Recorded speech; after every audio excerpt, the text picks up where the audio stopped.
और साथियों, मैं रणविजय @कड़वा सच 1309 में आप सभी का स्वागत है। आज बात द यूपी फाइल नाम की मूवी पर होगी, जो यूपी की सत्य घटनाओं पे आधारित है। माननीय मुख्यमंत्री योगी आदित्यनाथ जी ने जिस प्रकार से शासन व्यवस्था कायम की है, गुंडा राज समाप्त किया है यहाँ उत्तर प्रदेश में, उसी पे आधारित ये मूवी है। 15 साल की उम्र में हथियारों से खेलने का चढ़ा था शौक। सेना के हथियारों को चुराकर फैलाता था खौफ का बाजार। फैसला लिखने में कांपते थे जज साहब के हाथ, तो गवाहों का दिन दहाड़े हो जाता था काम तमाम।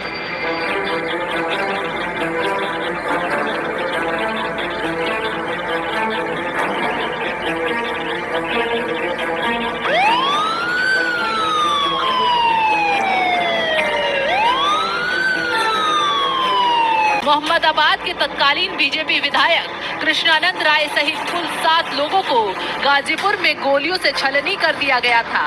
ये हत्या सियासी अदावत में की गई, जिसमें कृष्णानंद राय के जिस्म में इतने पीतल उतारे गए थे कि उनकी बोटियां चुननी पड़ी थी। इन लोगों को जरा भी रहम नहीं आया था जब कृष्णानंद राय पर गोलियों की बौछार हो रही थी। की हत्या की साजिश बुनने वाले खेल में मुख्तार अंसारी, उसका भाई अफजाल अंसारी, राकेश पांडे और मुन्ना बजरंगी जैसे माफिया थे।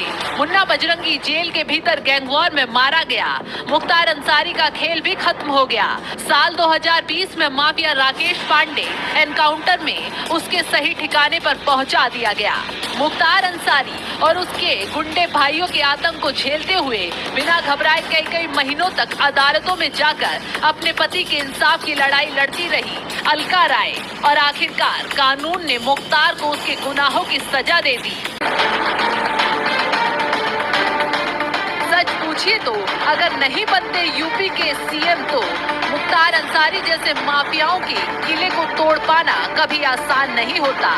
आज से करीब 19 साल पहले अगस्त महीने में कुछ ऐसा हुआ जिसने तभी मुख्तार की आखिरी तारीख लिख दी थी। उस दिन गलती से मुख्तार योगी आदित्यनाथ से टकरा गया। साल था 2005।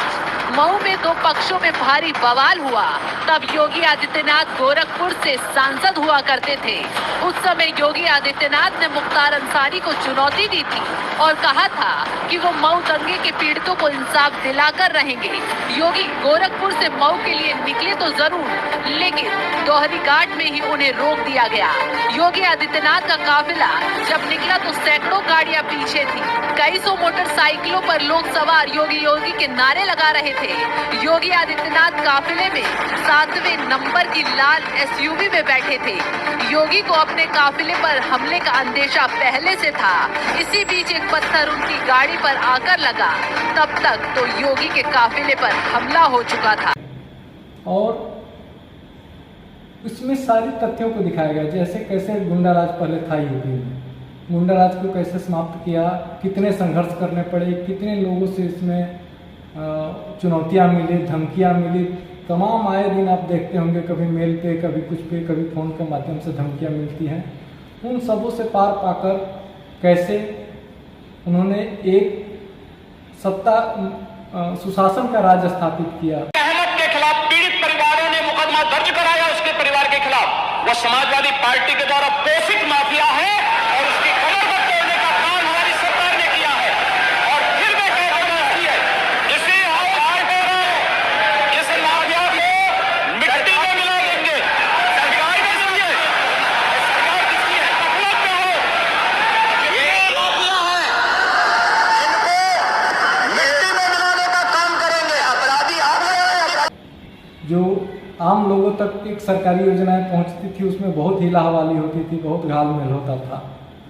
वो सही लोगों तक कैसे पहुंचे, उसका व्यवस्था किया योगी जी ने। आयुष्मान भारत का कार्ड भी बनाया, 5 लाख रुपए सालाना। इसका ही मिला होगा ना। राशन कार्ड है कि नहीं है? राशन कार्ड भी है। ठीक है, बहुत सुंदर। देखिए, ये लाभ पहले भी मिल सकता था ना, लेकिन नहीं मिला। पिछली सरकारों का एजेंडे में विकास था ही नहीं, गरीबों का हित था ही नहीं। उनके तो स्वयं का विकास हो, खानदान का विकास कराने में सब लोग लगे हुए थे। आज सरकार का एजेंडा साफ है कि बिना भेदभाव के हर एक गरीब को शासन की योजनाओं का लाभ मिले, नहीं तो किसी स्ट्रीट वेंडर को कोई लोन देता ही नहीं था।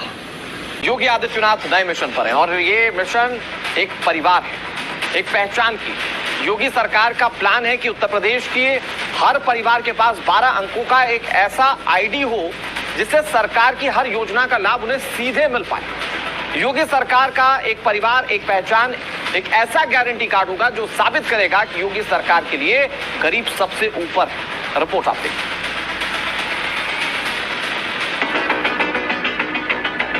जब पूरे देश में यूपी में बीजेपी को मिली कम सीटों की चर्चा हो रही है, तब यूपी के मुख्यमंत्री योगी आदित्यनाथ यूपी वालों की खुशहाली का नया ब्लूप्रिंट तैयार कर रहे हैं और इसके लिए लखनऊ में मीटिंग्स चल रही है। डिस्ट्रिक्ट टू डिस्ट्रिक्ट एक्शन हो रहा है और इसका सबसे ज्यादा फायदा उनको मिलने वाला है जिनको इसकी मदद की सबसे ज्यादा जरूरत है। फैमिली आईडी कार्ड हम प्रारंभ करने जा रहे हैं।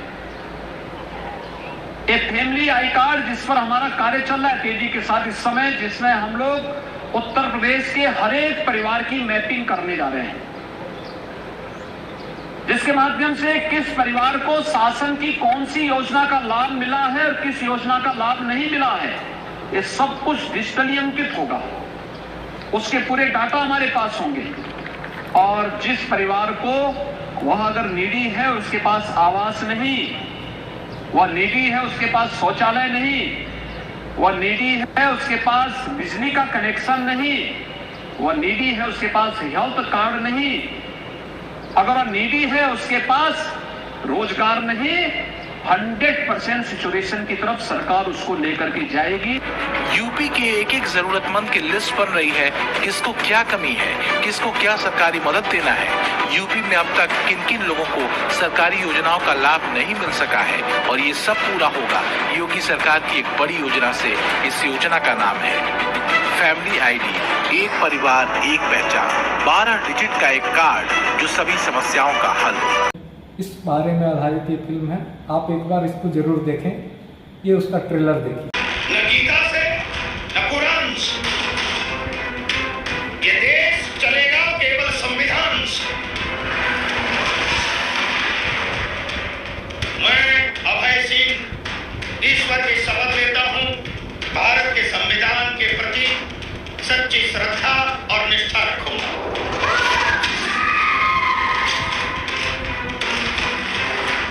आज से सरकार का हर कर्मचारी अपनी ड्यूटी पर समय पर ही आएगा। अनुशासन ही हमारा पहला नियम है।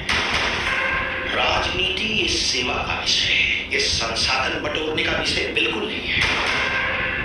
सर प्रदेश के लिए आपके आगे की क्या प्लानिंग है? इस प्रदेश में आज तक जो गुंडाराज चल रहा था उसे खत्म करना और कानून का राज स्थापित करना, ये सुजाता मेनन से हम मिलना चाहेंगे। मेरे काम करने का तरीका अलग है सर। मैं पहले एक्शन लेती हूँ, फिर इन्वेस्टिगेशन करती हूँ।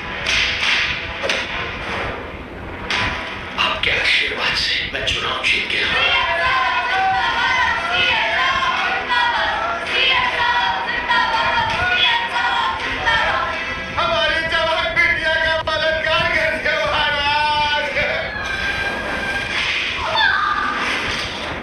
जिसके साथ अन्याय हुआ है वही न्याय करेगी।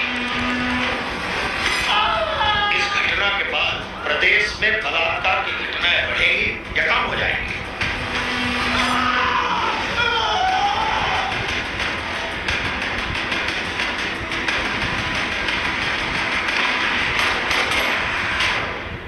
बाबा साहब अम्बेडकर के संविधान की कदर न 1 इंच इधर न 1 इंच उधर। जय हिंद।